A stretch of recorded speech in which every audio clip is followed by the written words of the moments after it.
돌아온 오정보위. 이게 무슨 얘기냐? 허위정보 통치위원회 기억나십니까?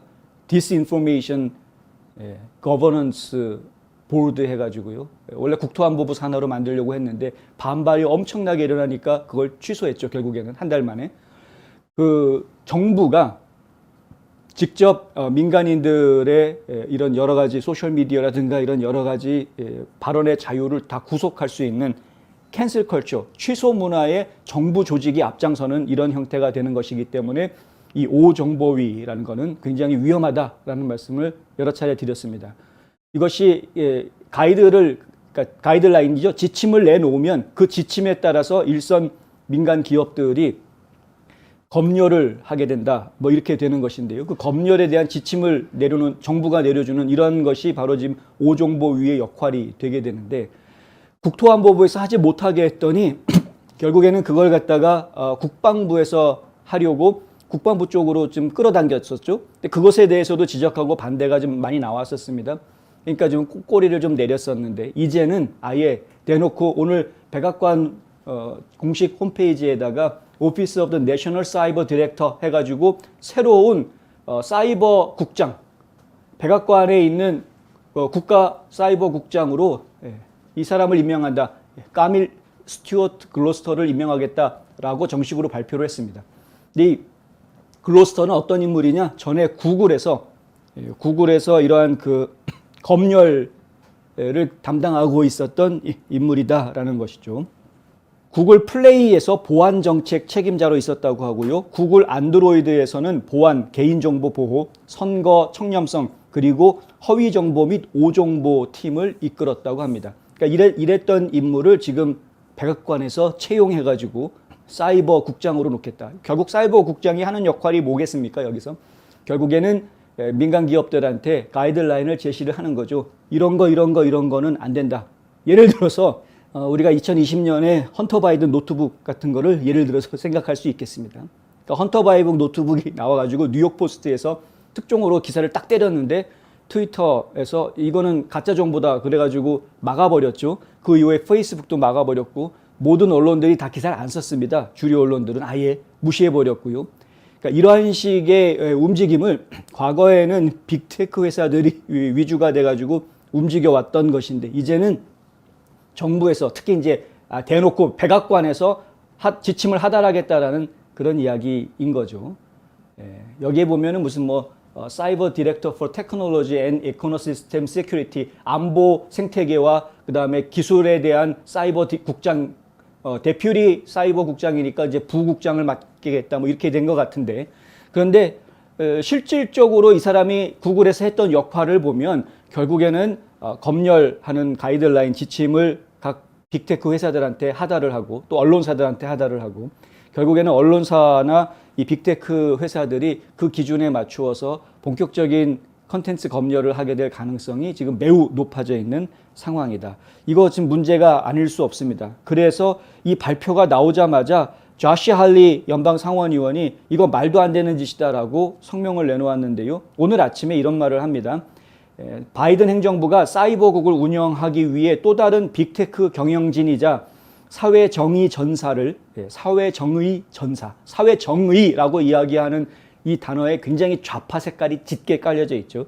사회정의 전사를 그의 사이버국을 운영하도록 임명했다. 빅테크, 빅정부 동맹은 계속되고 있다. 빅정부라고 표현하는 것도 우리가 좀 잘 봐야 되겠습니다. 그러니까 정부를 공화당 쪽 보수주의자들은 작은 정부를 이야기를 하고 있는데 이 좌파들, 이 민주당 쪽은 정부 역할론을 이야기합니다. 정부 역할이 필요한 것들이 많다는 거죠. 그래서 부자들 돈 뺏어다가 가난한 사람 나눠주는 부의 재분배부터 시작해서 그게 이제 복지라는 것으로 이야기가 되기도 하고 여러 가지 일들을 정부가 좀 나서서 해야 될 것들이 많다라는 게 지금 이제 이 이른바 진보주의자들의 이야기인데 실제로 그러면 정부가 해야 될 일이 많은가? 정부가 많은 일을 하는 나라가 좋은 나라인가? 정답이 어디에 있다라고 말씀드리기는 좀 어렵습니다만은 하지만 지금 미국의 작금의 현실을 놓고 이야기할 때 지금 연방정부의 빚이 30조 달러를 훨씬 넘어가고 있는 이런 상황에서 계속해서 빚을 지는 정부를 부풀리는, 키우는 것이 과연 우리나라 현실에 맞는 이야기냐? 이런 지적은 안 할 수가 없는 거죠. 이 글로스터라는 인물이 과거에 보였던 행동들에 대한 이야기들이 지금 계속 나오고 있는데요. 예를 들면은 2020년 6월 11일자 트윗에 보면은 조직적 인종차별은 사이버 안보 위협이다. 그리고 지금 본인이 사이버 국장이 됐으니까 뭐 부국장이든 국장이든 간에 그 이야기는 결국에는 조직적 인종차별에 대해서는 온라인상에서 철저하게 검열하겠다라고 이해할 수 있는 그런 부분으로 저희가 해석할 수밖에 없는 거고요. 작년 10월 27일자 트윗에 보면 글로스터는 조직적 인종차별과 같은 극자의 원인을 겉으로 보기에 무관해 보이는 사이버 보안 주체하고도 연결시켰다. 뭐 똑같은 이야기를 하는 겁니다. 사이버 보안은 사람들에 관한 것이며 기술이 모든 사람들의 삶에 어떻게 나타나는지 무시하는 것은 우리를 취약하게 만든다. 결국은 사이버 보안은 결국은 사람들의 삶에 관한 부분이다라고 이야기하면서 철저하게 통제해야 되는 그러한 부분으로 이야기합니다. 우리가 원래 자유민주주의 사회에서 이야기했던 사이버 보안이라는 것은 불법적으로 이 온라인 안보를 위협하는 해커들이라든가 이런 것들을 온라인 사이버 공격 이런 것들로부터 우리의 데이터들을 보호하는 이런 것들을 사이버 안보라고 전통적으로는 이해해 왔던 것인데 이제 그 정도 수준이 아니고 이 사람들이 이야기하는 사이버 안보는 해킹 공격에 대응하는 그런 수준이 아니라 아예 컨텐츠 내용에 대해서 직접적으로 관리하는 그 온라인 컨텐츠가 사람들에게 주는 영향력까지도 통제하겠다라는 것을 지금 이제 내비치고 있는 것이고요. 사람들은 우리가 사회적 문제와 조직적 문제를 따로 다루면 기술을 건질 수 있을 것이라고 주장해 왔다. 그러나 사회와 기술은 상호간 필수 구성 요소다라고 글로스터는 말했습니다. 사이버 보안은 사람들에 관한 것이고 모든 사람들의 삶에서 기술이 어떻게 나타나는지 무시하는 것은 우리를 취약하게 만든다. 이것도 글로스터가 한 말이고요. 국가안보조직은 조직적인 인종차별을 해체하는 일부분이어야 한다. 이런 말도 했습니다. 상당히 충격적인 말인데 제이콥 블레이크라는 흑인이 예전에 위스콘신 커노샤에서 총격을 받고 사망한 그런 사망은 아니었죠. 총격받고 거의 뭐 마비가 되는 기적적으로 살아나긴 했습니다만 하여간 그 사건이 있은 이후에 이런 말을 내놨습니다. 국가안보조직이 이 조직적인 인종차별을 해체하는 일부분이어야 한다. 이런 말을 했던 것이죠. 그 당시에는 이제 경찰이 과잉 진압하는 문제가 이슈가 됐던 부분입니다. 그리고 블랙 라이브스 매터 운동이 경찰 예산 삭감하라는 캠페인을 막 벌였던 그런 상황이었습니다. 경찰 예산 삭감하라는 그 캠페인이 블랙 라이브스 매터에서 뭐 전국에 지금 들불처럼 번졌을 때 보수주의자들이 민주당 정치인들이 저렇게 하고 있다라고 공격을 하니까 그때서 민주당 사람들이 주민들 의견을 보니까 뜨거워한 거죠. 그래서 발 빼면서 우리 민주당에서 그런 주장을 한 거 아니다라고 한 발 뺐었습니다. 그 뒤에 블랙 라이브스 매터에서 지금 경찰 예산 삭감하자라는 이야기가 살짝 죽어든 상태인데 지금 잠깐 줄어들는 것처럼 보이는데 걸핏하면 그 말이 계속 반복적으로 나오기는 합니다. 근데 이 지금 글로스터 같은 경우에는 본인이 지금 백악관 사이버 부국장이 됐는데 과거에 이런 말을 했다라는 것이죠. 결국에는 국가 조직이 인종차별을 철폐하는 데 앞장서야 된다. 근데 저는 이게 정말 이해가 안 되는 게 미국의 인종차별을 없애자라는 이야기가 왜 아직도 반복이 돼야 되느냐 하는 부분입니다. 인종차별 이미 없어졌습니다. 인정 안 하시고 싶으신 분들 계시더라도 이거는 사실입니다. 과거에 인종차별이 남아있었던 잔재가 남아있었던 시절이 있었죠. 1950년대, 60년대 중반까지만 해도 인종차별 잔재가 남아있었습니다.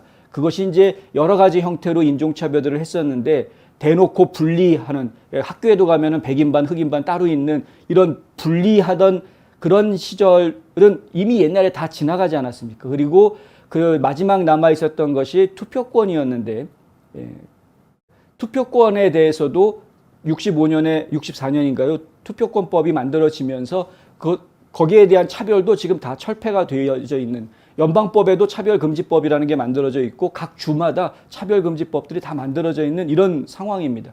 그러니까 이미 법적으로나 제도적으로나 차별을 금지하는 것이 다 이미 조직적으로 되어져 있는 겁니다. 조직적으로 인종차별을 하는 게 아니라 조직적으로 인종차별을 못하게 시스템이 미국은 지금 이미 돼 있습니다.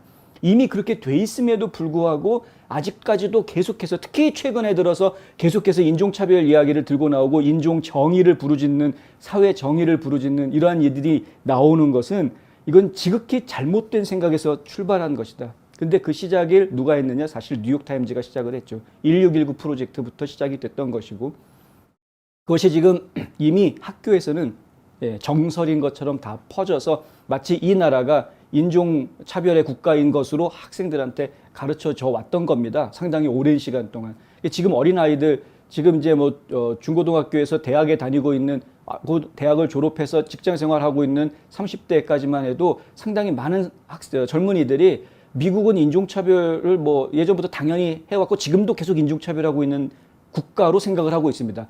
개인적으로는 아직까지 그런 정서를 적응하지 못한 사람들이 개인적으로는 있죠. 개인적으로는 인종차별적인 생각을 가지고 있는 사람들이 있습니다. 있을 수 있는 게 아니라 있습니다. 저희가 아니까. 그런데 지금 우리 국가의, 미국의 시스템은 그런 차별을 없앤 지 오래입니다, 벌써.